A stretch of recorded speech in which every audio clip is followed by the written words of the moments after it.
안녕하세요, 윤테크입니다. 오늘 알아볼 단지는 오산에서 분양하는 더샵 오산 엘리폴에 대해서 알아보도록 하겠습니다. 여기가 완전 A급 입지는 아니라서 청약을 할지 말지 고민하시는 분들이 계실 텐데요.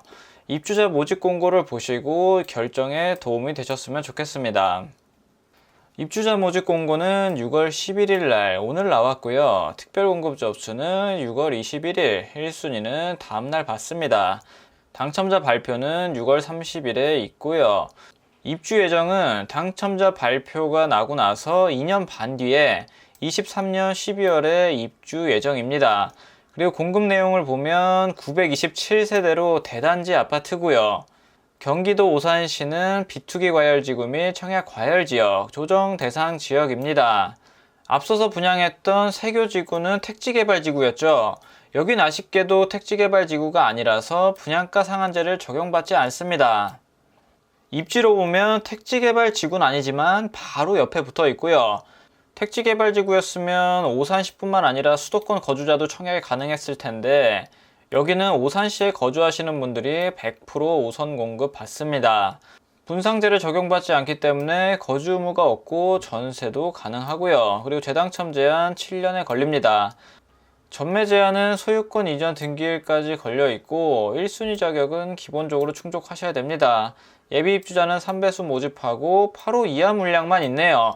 8호 이하 물량은 추첨제가 25%만 있죠. 가점이 낮으신 분들을 위한 물량이 있습니다. 그리고 조정 대상 지역에서는 중도금 대출이 최대 50%까지 가능하죠. 계약금 10%, 중도금 60%, 잔금 30%로 구성이 됩니다. 중도금 이자는 후불제로 납부하시면 되고요. 주택형을 보면 5구 타입, 7호 타입, 84 타입으로 구성이 되어 있습니다. 전부 다 중소형 평수로 구성이 되어 있고요. 발코니 확장비는 다소 저렴하게 나왔습니다. 하지만 평당 분양가는 1,300만원 초반에 나왔는데 앞서서 분양했던 세교지구 A2 블럭보다는 다소 비싸게 나왔죠. 거기 전용 84 분양가가 4억 2천 정도였습니다. 그러면 3천만원 정도 차이가 나네요. 입지는 A2 블럭이 훨씬 더 좋은데 분양가는 여기가 더 비쌉니다. 확실히 여기 엘리폴에는 좋다고 말씀드릴 수는 없어요. 하지만 이 근처에서 실거주 하시면서 가점이 낮다고 하면 구축을 매수하시는 것보다는 훨씬 더 좋은 선택이 될 수 있습니다. 여기 청약을 할지 말지는 본인 상황에 따라서 다릅니다. 그리고 공급되는 물량을 보면 가점이 엄청 낮으신 분들도 당첨될 수 있는 이 추첨제 물량이 있고요. 생애 추초되시는 분들은 이 물량을 노려볼 수가 있습니다. 다음으로 자금 계획을 세워보면 5구 분양가를 3억 5천 정도로 84 분양가를 4억 8천으로 잡겠습니다. 계약금 10%가 필요하고요. 중도금 대출은 최대 50%까지 실행됩니다. 1회차부터 5회차까지 나오고요. 나머지 6회차는 잔압을 하시던지 연체를 진행하시면 됩니다. 그리고 입주 시점에 나머지 잔금 30% 내시면 되고요. 입주 시까지 필요한 자금은 분양가의 10%에서 20% 정도라고 보시면 됩니다. 그리고 내가 직접 들어가서 실거주를 한다고 하면 입주 시점에 KB 시세의 최대 50%까지 주택담보대출이 나오고요. 내가 직접 들어가서 살지 않고 전세를 준다고 하면 그때 전세 시세에 따라서 내가 필요한 금액이 결정이 되겠죠. 이런 식으로 자금 계획을 세워보시면 됩니다. 또 자금 계획 세우실 때 한번 보셔야 되는 게 수요와 공급 그래프인데 이때쯤 입주하죠. 공급이 많아지는 시기에 입주하기 때문에 전세 맞추기가 생각보다 어려울 수도 있습니다. 전세 주실 분들은 자금 계획을 좀 더 넉넉하게 세우셔야겠죠. 그리고 오산시의 인구는 2011년도부터 꾸준히 증가를 하고 있습니다. 다음으로 입지 환경을 보겠습니다. 세교 이택지개발지구 바로 옆에 붙어 있죠. 바로 옆에 붙어 있지만 택지개발지구는 아닙니다. 그래도 가까이 붙어 있는 만큼 이 택지개발지구가 발전될수록 여기도 수혜를 충분히 입을 수는 있어요. 하지만 대략적으로만 보더라도 단점이 많이 보입니다. 일단 오산대역하고 오산역까지 거리가 상당하죠. 도보로 걸어갈 수준은 안 됩니다. 도보로 가면 4, 50분 걸릴 것 같고요. 대중교통을 이용하더라도 한 20분 정도는 소요될 걸로 보입니다. 그리고 또 한 가지 단점이 초등학교가 너무 멀리 있어요. 가수 초등학교로 배정받을 것 같은데 여기까지는 초등학생 걸음으로 한 20-30분 이상 소요되지 않을까 생각이 됩니다. 그리고 로드뷰를 통해서 보면 아직 여기가 인프라도 없고 길도 잘 조성되어 있진 않습니다. 현재 시점에서는 입지가 너무 떨어져요. 그래도 이 주변에 산업단지가 있기 때문에 뭐 이런 곳으로 출퇴근하시는 분들한테는 괜찮은 선택이 될 수가 있죠. 그리고 동탄 쪽으로 출퇴근하시는 분들도 2021년 12월에는 필봉 터널이 개통이 돼서 아무래도 동탄까지 이동은 좀 더 수월해집니다. 그리고 직장이 여기뿐만 아니라 저기 평택 고덕이라든지 수원에 계신 분들한테도 뭐 거주할 만 하시겠죠.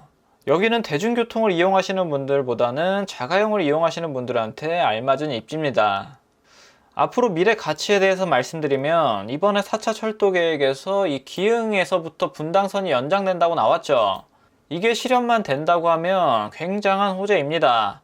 분당선을 이용하게 되면 수서역이나 선릉역까지 한 번에 가죠. 서울 접근성이 획기적으로 좋아집니다. 하지만 이 오산역하고도 거리가 좀 있긴 하죠. 그래도 들어오면 많은 도움은 됩니다. 근데 이거보다 더 큰 문제가 이게 언제 될지는 모르죠. 이런 철도 사업은 10년 이상은 내다보셔야 됩니다.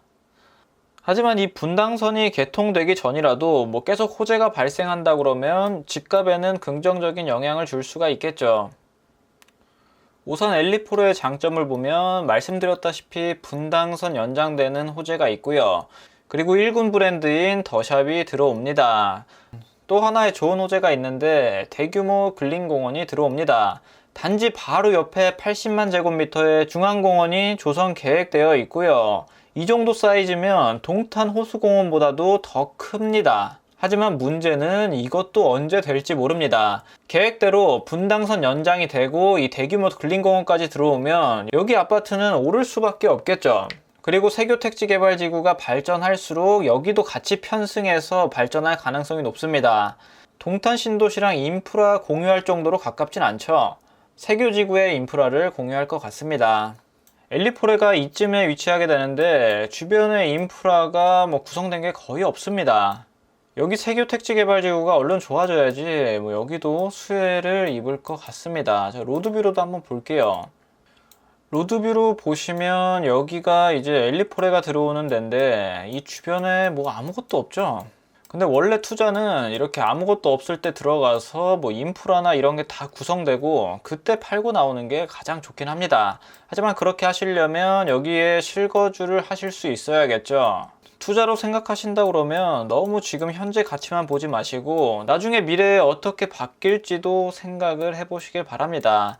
투자 많이 해보신 분들은 이런 허허벌판을 굉장히 좋아하시죠. 다음으로 앞서서 분양했던 곳을 한번 볼게요. A2블럭, 호반서밋, 그랜빌 1순위 경쟁률을 보면 상당히 높은 경쟁이 발생했습니다. 전부 다 두 자릿수 경쟁률이고 당첨 가점 커트라인은 50점대 중반이 평균으로 보이네요. 낮은 커트라인은 40점 후반까지 있고요. 여기가 입지는 더 상위 입지지만 분양가는 더 저렴하게 나와서 높은 경쟁률이 발생했습니다. 당첨만 될 수 있으면 여기 당첨되는 게 좋지만 가점이 낮으신 분들은 당첨될 수가 없죠. 이런 분들은 차선책으로 본인한테 맞는 단지를 노리셔야 합니다. 그 추첨제 25%밖에 없는 거 그거 기다리면 희망 고문에 빠질 수밖에 없어요. 제가 저번에 추첨제로 당첨될 확률을 계산해서 올려드린 거 있는데 그거 안 보신 분 있으면 한번 보고 오세요. 추첨으로 당첨되는 건 정말 힘듭니다. 근데 제 주변에도 그 희망 고문에 빠져서 지금 몇 년 동안 계속 청약만 넣으시는 분도 계세요. 이게 청약을 넣으면 왠지 내가 당첨될 것 같은 기분이 드는데 막상 해보시면 쉽지 않습니다. 그걸 빠르게 깨닫고 본인한테 맞는 청약 단지를 노려보세요. 그리고 여기 다음으로 뭐 라테라스 여기 같은 경우도 경쟁률 높았죠. 여기는 뭐 세 자릿수 경쟁률까지 나왔습니다. 가점 커트라인 낮은 거는 뭐 30점대도 당첨이 되셨네요. 다음으로 오산 엘리포레랑 약간 비슷한 느낌이 드는 곳이 롯데캐슬 스카이파크죠. 여기는 당해 지역에서 미달이 났습니다. 택지개발지구가 아니라서 오산 거주자분들만 청약을 할 수 있었고요. 가점 커트라인을 보면 뭐 17점의 최저 커트라인이 형성됐네요. 여기도 입지가 그렇게 좋진 않죠. 84 타입 기준에서 여기 분양가도 한 4억 5천 정도 했습니다. 그렇다고 할지라도 역시 국민평형 84는 잘 나가네요. 엘리포레가 당해 마감이 될지 안 될지 모르지만 당해 마감이 안 된다고 하면 뭐 기타 지역인 수도권인 분들도 한 번쯤 관심을 가져보셔도 될 것 같습니다. 근데 확실히 말씀드리는 건 제가 여기를 확실히 뭐 추천드리고 그러는 건 아닙니다. 여러분들이 직접 판단을 해보세요. 분당선이 연장되는 호재가 있고 대규모 근린공원이 들어온다곤 하는데 이게 언제 될지도 모르고 될지 안 될지도 뭐 확실한 건 아닙니다. 인생은 긍정적으로 사는 게 맞지만 투자는 최대한 비관적으로 하셔야 돼요. 투자로 접근하시는 분들은 만약에 이 호재들이 실현 안 됐을 때 어떻게 할지 플랜이 세워져 있으셔야 합니다. 투자로 접근하실 때는 항상 최악의 상황을 머릿속에 염두를 해 두셔야 됩니다. 단지 배치도를 보면 남동향, 남서향으로 뭐 깔끔하게 구성되어 있죠. 그리고 바로 옆에는 세교 2 택지 개발지구가 있습니다. 자, 여기가 개발되면 여기 인프라를 누려야겠죠. 이 뒤쪽으로 가면 저수지밖에 없습니다. 그리고 동호수 배치도도 이렇게 한 번씩 보시고요. 마지막으로 평면도를 한번 보겠습니다. 자, 5구제곱미터 285세대 모집하고 남서향으로 구성이 되어 있네요. 자, 평면도 보면 잘 나왔죠. 포베이 판상형으로 나와 있습니다. 복도에 팬트리는 따로 없지만 뭐 마통풍 되고 디귿자 주방에 드레스룸도 앙증맞게 들어가 있네요. 다음으로 75A 타입은 162세대 모집하고 남서향 남동향으로 구성되어 있습니다. 여기도 포베이 판상형으로 구성되어 있고 드레스룸이 조금 더 넓어졌습니다. 그리고 복도 팬트리도 들어왔고요. 포베이 판상형으로 잘 나와 있네요. 다음으로 75B 타입 162세대 모집하고 여기는 남서향으로 구성되어 있습니다. 평면도는 투베이 타워형으로 나와 있네요. 아무래도 판상형보다는 인기가 좀 덜한 평면이죠. 다음으로 84 타입은 318세대 모집하고 전부 다 남동향으로 구성이 되어 있습니다. 자, 포베이 판상형으로 잘 나와 있고요. 알파룸까지 있습니다. 1군 브랜드의 84 타입은 항상 잘 나오네요. 자, 여기까지 오산 엘리폴의 입주자 모집 공고를 전체적으로 훑어봤습니다. 여기는 실거주 가능한 가점 낮으신 분들이 청약하면 좋을 것 같아요. 청약하시기 전까지 잘 고민해 보시고 좋은 결정 내리시길 바랍니다. 감사합니다.